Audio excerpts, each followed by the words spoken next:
Talk Radio 790 KABC, Midday LA. Jillian Barbary, John Phillips, broadcasting live from the Hard Rock Cafe at Universal City. These KABC salespeople can really put them back. Cocktails. Are you talking about, okay, I thought you were talking about the pasta. Applies to many things. We're joined by Ann Coulter, who is available. You're going to be on Hannity tonight? Tonight. That's right. So you can watch her on the Fox News channel. When you blow into town, you literally, it's like a whirlwind. You do all of the stops. I love when you're on Bill Maher. It's like one of my favorite. I love you and Bill together. And I'm leaving Friday morning, so I'm only in town for like 4 days this time. Now, do you talk to him when you're here or if you're not booked? Sometimes. Yeah. Sometimes I like him. No, he's fun off camera. Yeah. But if I'm not going to be in town for his show... Yeah, it's why hard. bother bothering him? Yeah, he's dating young black girls. Usually, I mean, he's honest about it at least. I used to see him at the Playboy Mansion. We would have animal things there all the time, and he's a big animal advocate. And there he'd be with 4 hot women draped all over him, and all of them bitches. Oh yes, that was a dog reference, by the way. Right, of course, to clarify, of course. Well, and then Sam Rubin once reported that he was dating Beyonce, didn't he?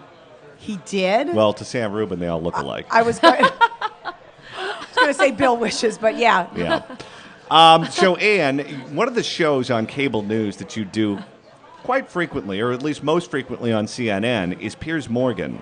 Yeah. And the expiration date of that show is now available for the entire world. I have a question. If your show is canceled, how hard is it to continue to do shows? Because it really puts yourself out there for criticism, for people like Chelsea to come on, for people to really go after you. Well, it's kind of an embarrassing, limping way to leave. He's going through the motions, and he wants to be on TV. It's not his choice to leave. Mm-hmm. So he's going to be on TV as long as they'll let him, I'm sure. And I haven't heard a replacement yet that has been picked by CNN. No. So they don't have anything to replace him with, so why not go with Piers Morgan? Would you do a show, an hourly show? See, you would be great on a network like that because you would shake things up, don't you think? Don't you think Ann would be You know what? great? I think the best scenario for you would have been on The View, like back when it was first starting. You know, they actually proposed that. Did they really? Before Hasselbeck. And she was, let me just say for the record, she's a reality person. She came from Survivor, not to diminish her credibility on TV, but I remember when she was first hired, I was like, why? What do I care about? Why is her opinion interesting? At least if you're a conservative or a Republican, you have some stuff to back it up. And she became a celebrity because of that show. It probably would have been more fun than I thought, because I really got along with Joy Behar. Oh, I love Joy. You used to do her show on HLN all the time. No, I know. And I just think she's hilarious gal, and we got along famously. But I just thought it was too... It wasn't my wheelhouse, to use the current cliche. Too yuckety yuck. It's pop culture, and let's talk about Bieber for an hour. Yes. Yeah. And the other thing is, I'm not sure I really want a TV show. I think I'm a perpetual guest. It's not as you are a good guest. Not as remunerative as actually having a show. On the other hand, it gives me time to write my books and columns, and I really am a writer at heart.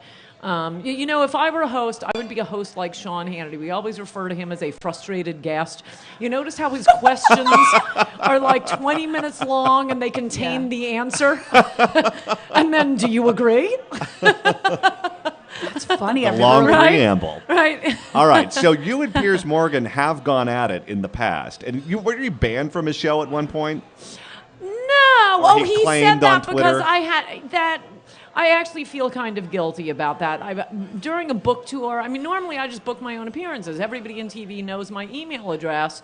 I'm obviously friends going way back with Sean Hannity. So I was on a book tour, and that's when I have a publicist. And I had separately just emailed directly with Hannity and agreed to do a show one night. Yeah. And then later, and that was the next night, it was like a Wednesday. Tuesday night, I get an email from my publicist at like midnight saying, oh, you're booked on Piers Morgan tomorrow. And I said, I can't. I booked myself on Hannity.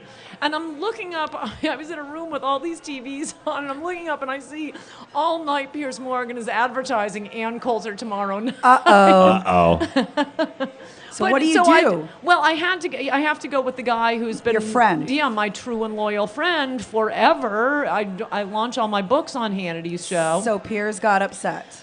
And rightfully so, but I was. But let me just tell you, fault. as a host, and I did Good Day LA for 20 years, Steve and I, we had people drop out all the time. It happens. Life goes on, and you don't get pissy about it, and it's not a pissing match where, so you book Ann another time, and you understand that it's a business where there are friendships.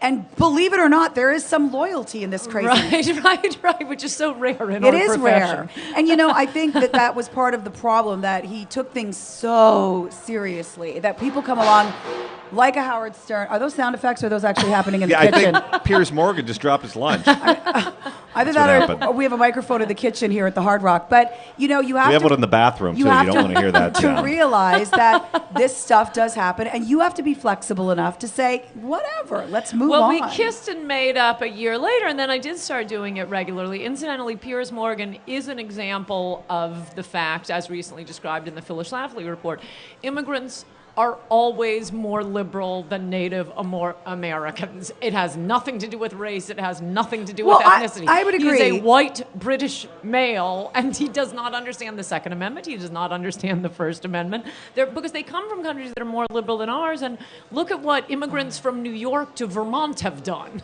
What about Canadians? Because I am from Canada, and I find myself we have very similar upbringing. Yeah, that's It different. doesn't count? I don't think so. We don't really count as foreigners? No, exactly. I mean, I was thinking about this with the question of whether Ted Cruz can run for president. I think there should be an asterisk. Canada, come on. It's basically America. All right. More with Ann Coulter coming up. It is midday, and we'll have the Chelsea Handler sound for you. I promise. Oh, when we that's come right. back. We have to have Ann respond Sorry, we to get that. sidetracked. It's Midday LA. Jillian Barbary, John Phillips, broadcasting live from the Hard Rock Cafe in Universal City. 790 KABC. I love that. If you're a conservative American over 50,